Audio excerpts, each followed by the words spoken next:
का भइल बतईबा कि ना?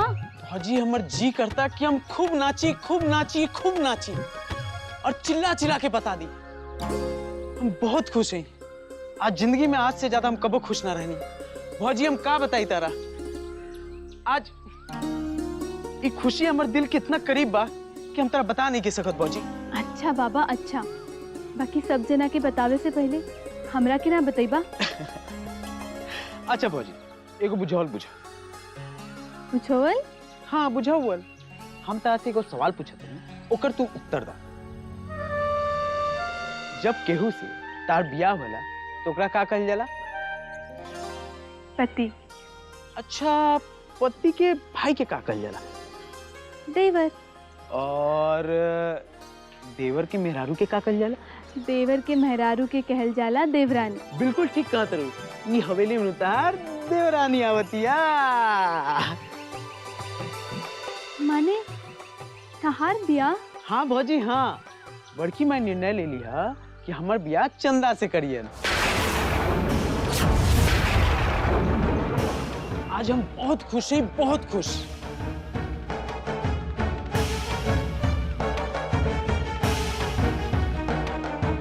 चंदा?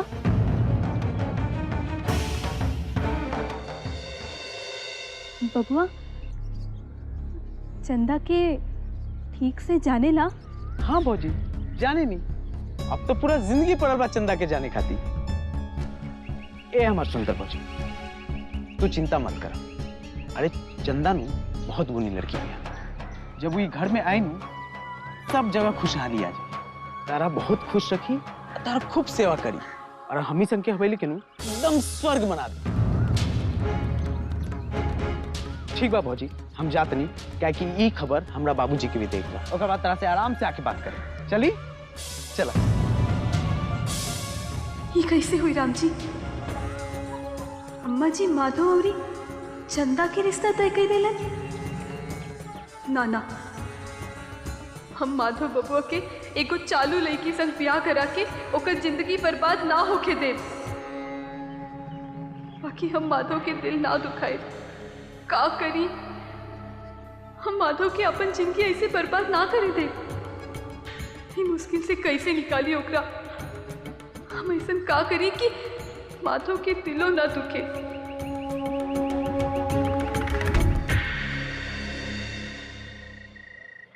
माई अब लागत तार उम्र हो गई बा, सठिया गई बड़ी तू। ओइसे तार दिमाग काम कर लू बंद कर देले बा। का कहे के चाहत बड़ा? अरे हम तो समझनी कि हमार माई हमार साथ दिया, अपन बेटवा के साथ दिया, बाकी तू तो हमरे साथे धोखा कर रहल बड़ू। धीरे बोला निर्भय, धीरे। ढेर आवाज करे के कोनो जरूरत नहीं के। सब लोग घर में बाड़न। का सोचिए सब लोग तुम्हारी बात सुन के? लेकिन वो सुन लिया था क्या हो जाए? लेकिन उस सारे सुन ले तो सुन ले बता। आखिर दूसरों को तो पता चले चाहिए कि हवेली में केकरा साथे कितना धोखा हो रहा है। चुप रहा और अपन मुंह बंद करा। हमरा इतना भला बुरा कहे से पहले एको मेरी सोचला हा कि हम काहे ऐसे निर्णय लेनी है। जान मुंह में आवेला वक्त देला हा। अब अपन मुंह बंद और हमार बात सुना।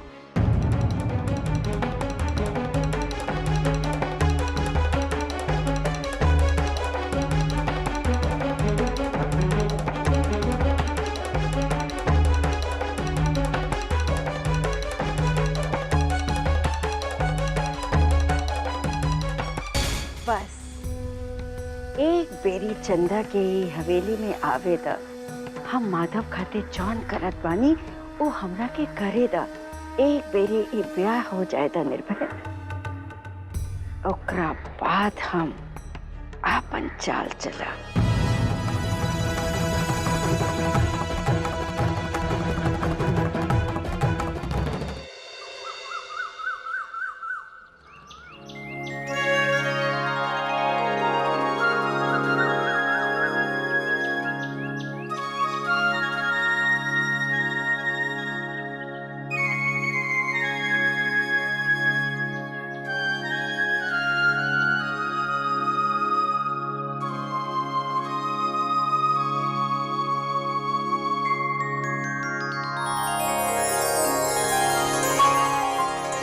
पंडित जी सुखी रहो बिटिया।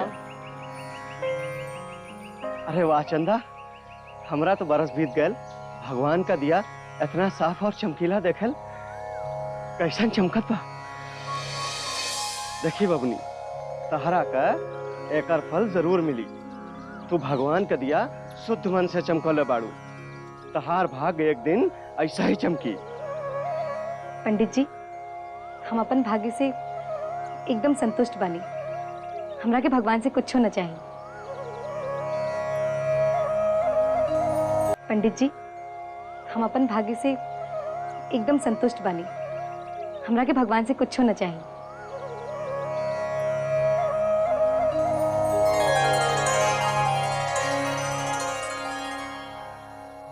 देख लू, मन से निकलल बात कभी गलत ना हो खेला। हम कहनी नू कि तहार भाग्य चमक जाई, और अब तो भगवान कन्हैया जी भी संकेत दे देलन। ई फूल भगवान की बसुरिया से गिरल बा, जरूर तहार भाग्य के तार बांसुरी से जुड़ल बा।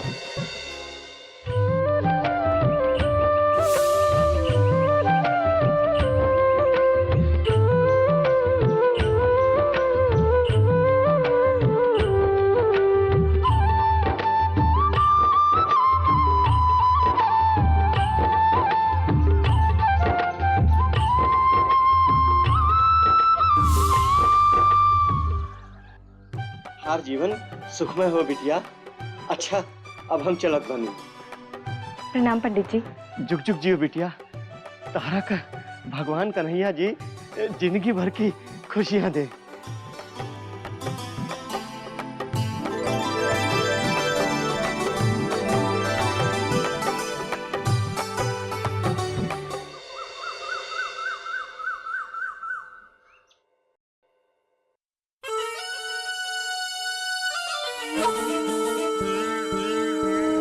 ठाकुर साहब, नाश्ता। ठीक बा।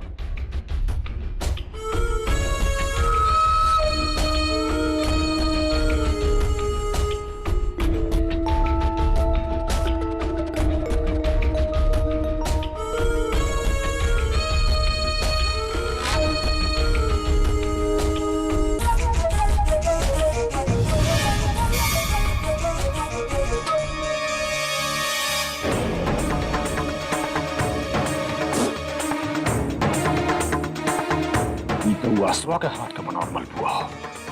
इमरती, इमरतिया। का भइल ठाकुर साहब?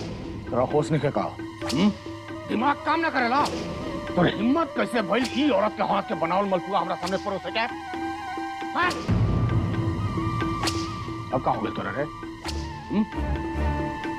आप सुन गल का? ये हमरा सामने मूर्ति बन के काहे खड़ा बाड़ी रे? जवाब दे। ठाकुर साहब, वो इमरती की ना डाटी। हमें ओकरा से कहले रहनी कि जाए के रहुआ के ही मलपुआ दे आई, काहे से कि हम जाने नहीं रहुआ हमरा हाथ से तो ना खाई है। रहुआ के मलपुआ बहुत पसंद बानी, यही से हम सोचे। मूर्ख लोग नहीं हम तोरा। बोल ना, बोल। मूर्ख लोग नहीं हम तोरा। हमरा शकल पर लिखल बा कि हम गधा हई। हाँ? कि हमरा ई बात ना बुझाई कि मलपुआ एगो अपसगुन मनुष्य औरत के हाथ से बनल बा। जो हवेली के फाटक के बाहर जाके देख, आवारा कुत्ता सब घूमत हुए सब। ई मलपुआ ले जाकर ओखनिये के आगे डाल दे, ये ओखनिये के खाए के लायक बा। और मुंह का देखा तारू, उठा भी अपसगुन का प्रसाद।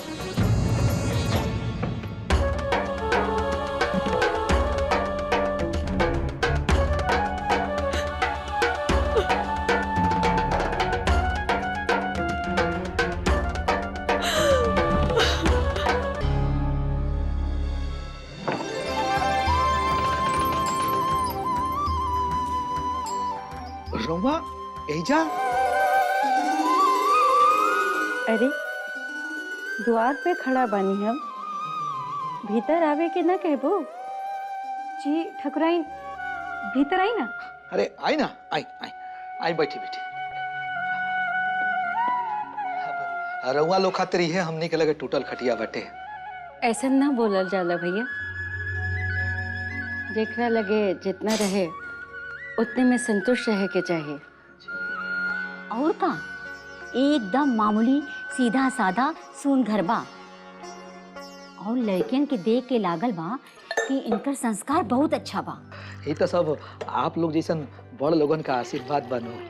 बाकी ठकुराइन ये सब कहा कुछ समझ में ना आयल हमरा। हमरा के चंदा से काम रहल।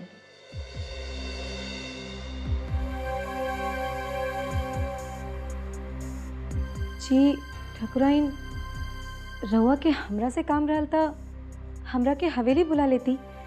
एऊ जरूरी काम बा जेकरा खातिर हमरा के तू लोगन के पास आए के पड़ल।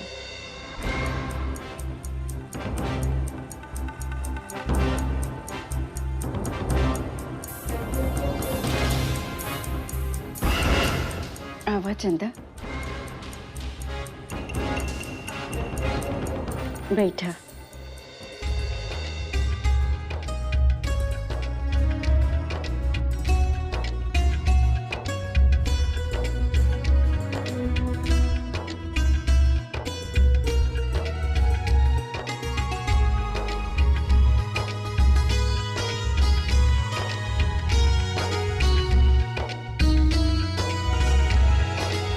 देखा बिटिया, तू अपन स्वाभिमान से हमनी का मन जीत ले लू। बहुत भराई में काम करे के बादो भी तू हमनी से पैसा न ले लो।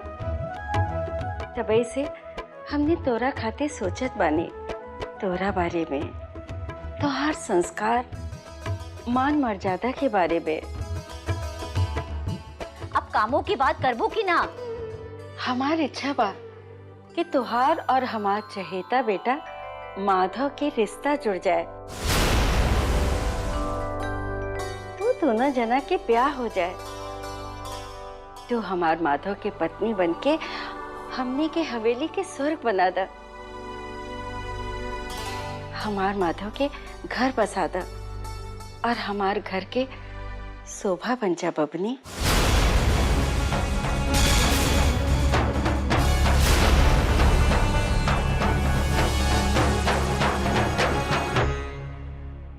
जी ठकुराइन, माधव बेटा?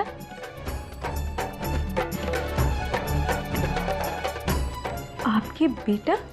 हाँ, हमार बेटा।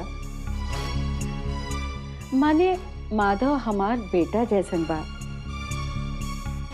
हमार स्वर्गीय ठाकुर साहब के दोस्त का बेटा बा। हम ओकर बड़की माई है।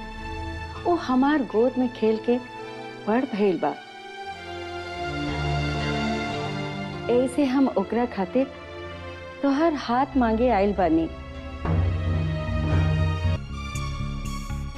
हमार स्वर्गीय ठाकुर साहब के दोस्त का बेटा बा। ऐसे हम ओकरा खातिर तोहर हाथ मांगे आइल बानी।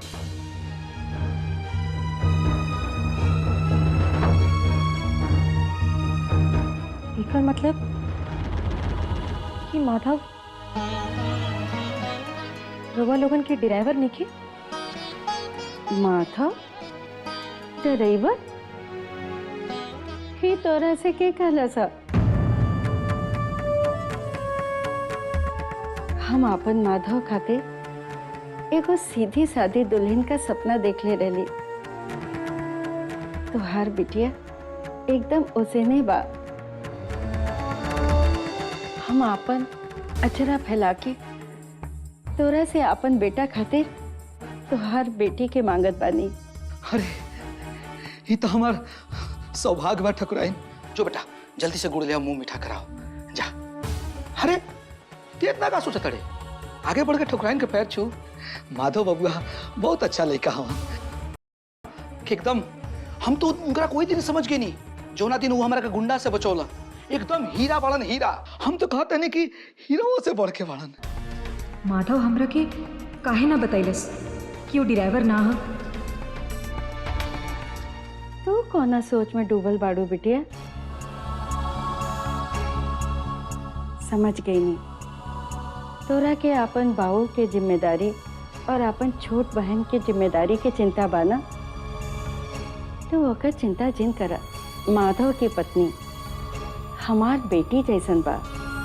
हमार बेटी का चिंता हमार चिंता। तोरा के कोनो जरूरत नहीं है चिंता करे के। ठकुराइन कि हमार बेटी कमा ले ना, ठीक घर में चूल्हा जरेला, तो हमार बेटी सोचती है कि वो ससुराल चल जाए तो फिर ये घर कैसे चली। ये कौन बड़का बात बा बबनी, हमरा पे भरोसा रखा। हाँ बेटी, हम कमाए, कुसुम का पढ़ाए बेटा। तू हमने के और घर के बारे में मत सोचा, तू अपन भविष्य सोचा बेटा, अपन भविष्य।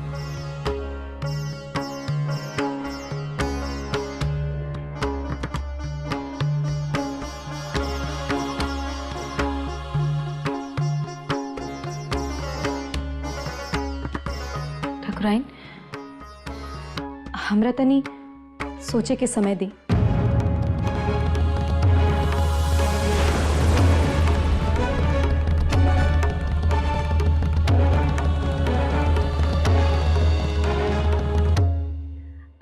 हाँ हाँ सोच ला।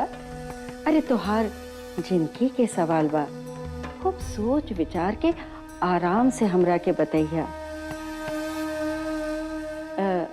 तो ठीक बा, अब हमनी के चले के होई। हम यह बात करे खातिर आयल रहने। प्रणाम। प्रणाम। प्रणाम।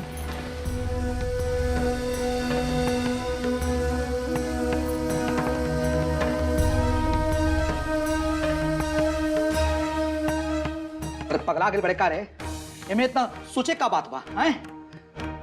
और लोग रोज रोज हाथ मांगे ना आवेला। सौभाग दुआरी पर खुद आके दरवाजा खटखटेलस, ते ओकरा के टरका देले। ये भगवान, ये बकलो लड़की के तनी से अक्ल दो। दीदी, एमा इतना सोचे के का बात बा?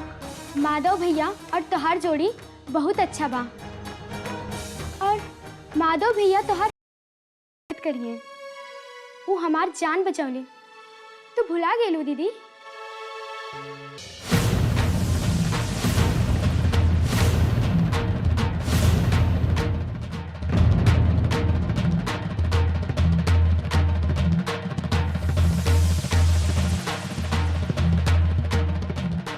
ते कौना माटी के बनल बाड़ी रे? शर्म नहीं है बहुत? इतना अपमान कैला के बाद भी बार बार मुंह उठा के चलाता रहते कमरा में। हम रउआ के परेशान करे खातिर नहीं आइल बानी।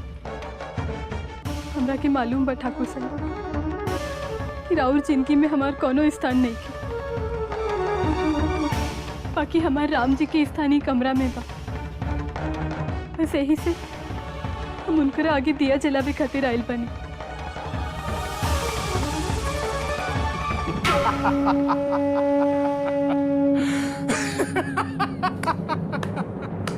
बढ़िया, बहुत बढ़िया। कैसन अजीब बात बा कि जौन औरत दूसरा के जिंदगी में हमेशा खातिर अंधेरा कर दौलत, वो अपना राम जी के सामने आकर दिया जलाती। नौटंकी बंद कर और निकल जाओ भाई के भैया जैसे। कहीं दूसरा जगह जाके पूजा के ढोंग खेल कर। ठाकुर साहब, हम राउर जिंदगी में कबहू दखल ना दे, ताकि हमरा के अपन राम जी और सीता मैया से अलग ना करी। तो ठीक बा, अबे ते एजा से निकल जाओ ना, तो ये तो राम जी के दिया ना अभी कभी उठा के फेंक दे। तहार जो इच्छा बा वो बता दो।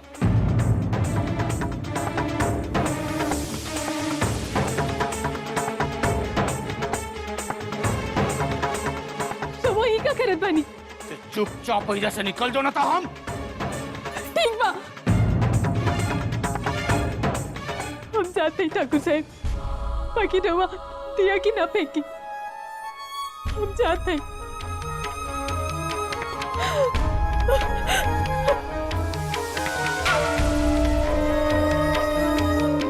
बेवकूफ औरत, नौटंकी करता रही।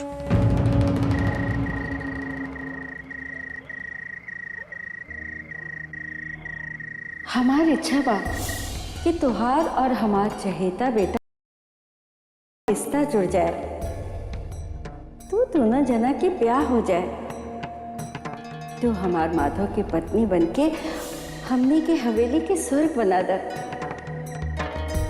बेटा? आपके बेटा? हाँ, हमार बेटा। माने माधव हमार बेटा जैसन बा। हमार स्वर्गीय ठाकुर साहब के दोस्त का बेटा बा। हम ओकर बड़की माई है। माधव हमरा से सच्चाई काहे छिपैलस? हम तो ओकरा के ड्राइवर समझ के प्यार कैली। हम ओकरा साथे सीधा साधा अपन गृहस्थी के सपना देख ले रहनी।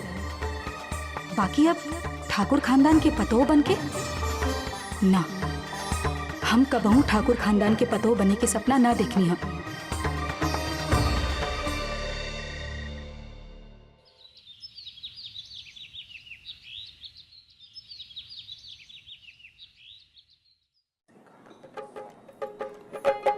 बहुत दिन बाद ई हवेली में ब्याह के ठोल सुनाई दे।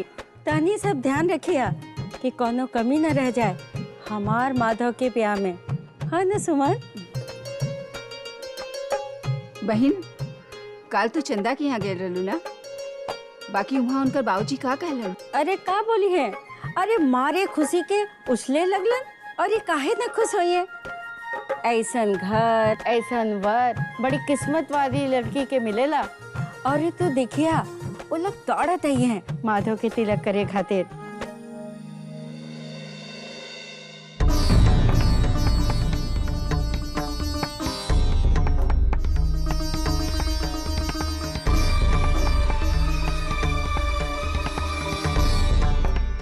अरे रउआ अब यहाँ आ गईले? आई ना रउआ, बैठी बैठी ना, आई बैठी। अरे आवा, अब हम टहनिए के बात करत रहनी। आवा बैठा। क्षमा करी ठकुराइन, हमें जब बैठे खातिर नहीं आई। हम तो रउआ लोगन से क्षमा मांगे आइल बनी, खास करके माधव बबुआ से। क्षमा? कौन बात के क्षमा? अब कैसे बताएं कि हमार बेटी चंदा ये ब्याह से इनकार कर दिलस।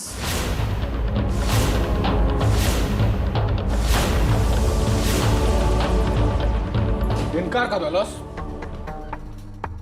वो इनकार काहे कर दिलिया? ठाकुर साहब, हमरो ऐसे ही धक्का लगा रहे सुन के। बाकी राउर खानदान कितना बड़ा बा और हमने कितना छोटा बनी जा। हमारी हिम्मत तो ना होत रहा जावे के, लेकिन का करी आवे के पड़ला। बाकी हमरा समझ में नहीं आवत कि आखिर वो ब्याह से इनकार काहे कर दिलस।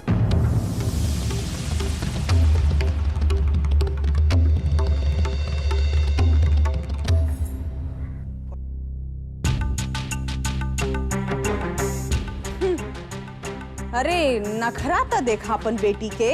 हाँ, अरे माई, हम तो उहे दिन बुझ गेल रहनी जैया एकर लड़की पैसा लेवे से मना कर देलस और एक घमंड देखा के जैसे चल गई ना।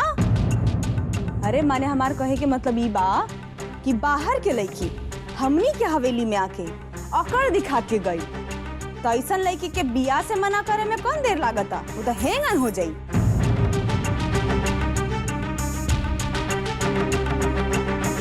हमरा तो बुझौती नहीं के कि ऐसा कौन कारण बा जोन चंदा इनकार कर दिले शादी से। वो कोनो कारण बतैलस?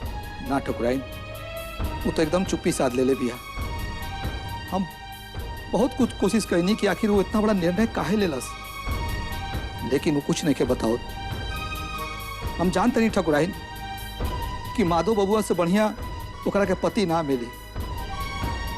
हो सकेला ठकुराइन को ओकरा दिमाग में ही बात होके कि हम और हमार कुसुम के जिंदगी के का होई, हमार घर कैसे चली, कैसे खर्चा चली, ओकरा बारे में सोच कर शायद ही निर्णय ले ले होके। काहे? माई तो रोलिंग से कहले रहनू कि शादी के बाद भी हमनी के रोलिंग का ख्याल रखम सब, रउआ सबके जिम्मेदारी उठाएम सब। हाँ ठाकुर साहब, हमू ओकरा के ये बात समझौनी प्यार से डांट के। बाकी रहू टस से मस नहीं के ओखत।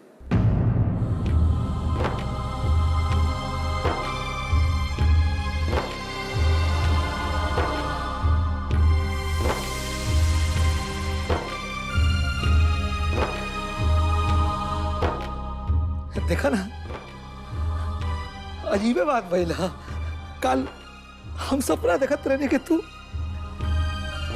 दुल्हा बन के घोड़ी पर बैठ के हमरा दुआरे पर आई रहा। और आज हमरा के माफ कर दिया माधव बाबू, हम बहुत मजबूर बने।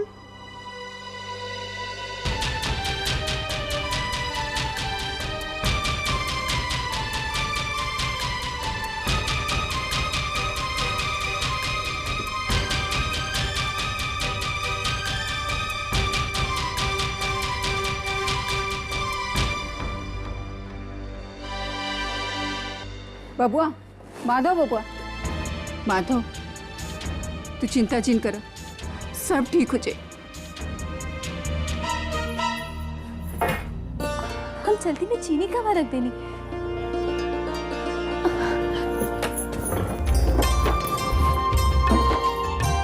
बेसन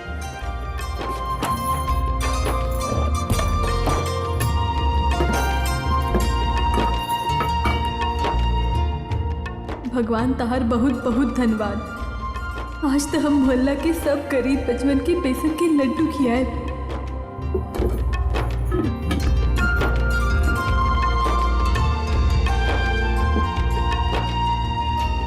हे राम जी, तारी कृपा से हमार माधव बबुआ की जिंदगी बर्बाद होने से बच गई।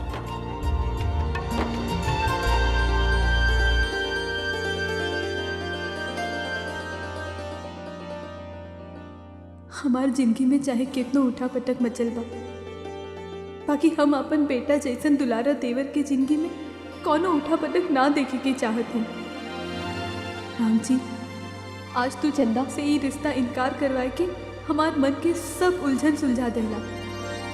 तहार कृपा बा भगवान कि चंदा जैसन लड़की पैसा और जायदाद के लालच में आए के रिश्ता मंजूर ना कईली। बाकी जे होए हमार माधव बच गई बस।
निर्भय, ये कुल का हो निर्भय? हाँ, ये मनु के खिलौना होके जो ऐजा छोड़ दिले होई। तो तोड़ देला मनु के खिलौना। तो का करी? यहाँ हमनी के बनल खेल बिगड़ गई ससुरा। अब तू खिलौना के बात करता रहू। जना का कोनो औकात नहीं है। वो हमनी के भेजल रिश्ता टुकरा दलो। हाँ? एक बार भी ना सोचलस कि कितना बड़का हवेली में कोई रिश्ता हो रहा।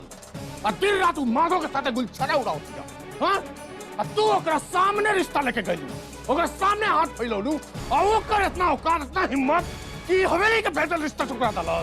शांत हो जा निर्भय, शांत हो जा। तोहरा के का लागत बा कि झटका खाली तोहरे लागल बा, हमरा ना? पता नहीं ओकर ही इनकार के पीछे कौन कारण बा। का कारण बा? हाँ?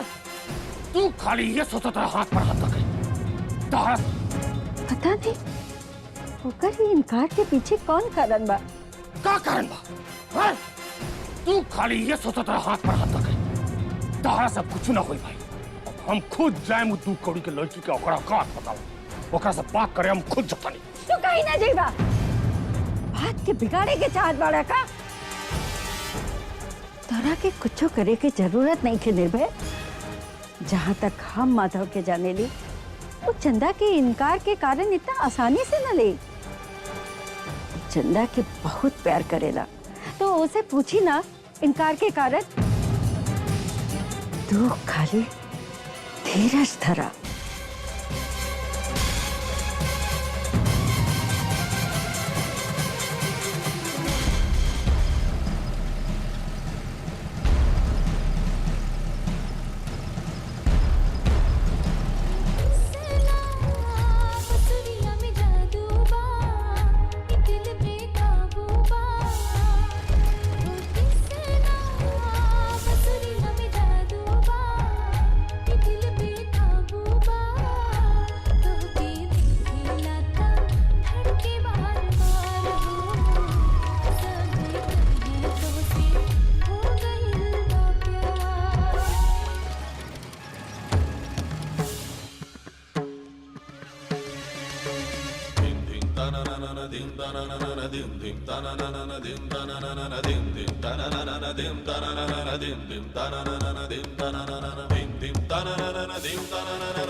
हमरा मालूम रहे कि तू यही जब मिलबे।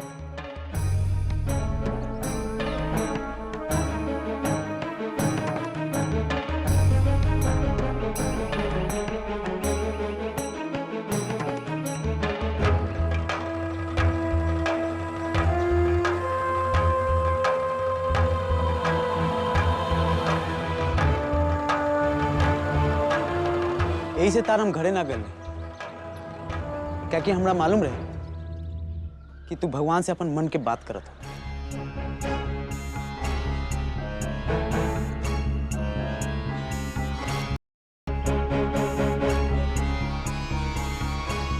ना, हम रिश्ता पर इनकार करे से गुस्सा नहीं की, ना ही हमरा बुरा लगल कि तू हमरा के मना कर दे। बस हम तरह से सिर्फ एक सवाल पूछे के चाहते हैं, सिर्फ एक। तू सिर्फ इतना बतावा, तू रिश्ता से इनकार काहे कर? जैसे बिन देखे बूझे तू फूल के पंखुड़ी तुरंत बरने, ऐसे साफ लगाता कि तू अपन निर्णय से ना खुश नहीं को। सुने के चाहत बड़ा तो सुन। हमार निर्णय के पीछे कारण बा माधव। कारण ई बा कि तू हमरा से झूठ बोलला, हमार जज्बात से खेलला, हमरा से अपन सच्चाई के छिपैला। और ये सब कुल जान लेवे के बाद हम तरह से रिश्ता कैसे बनाए? हम झूठ बोले, हम सच्चाई छिपानी। तू का बोलत रो चंदा? हमरा कुछ समझ में नहीं आवा। चंदा, हम तरह से का सच्चाई छिपानी है? बोला।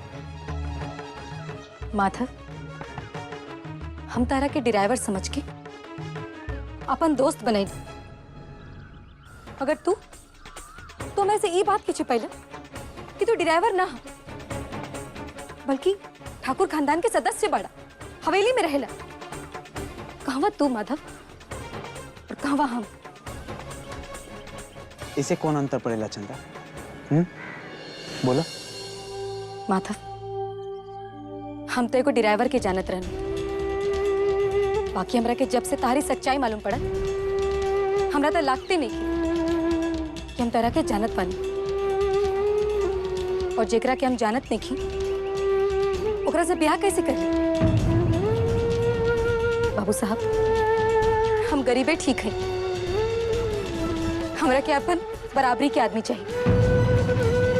हमरा के हवेली के ठकुराइन ना बने के बाद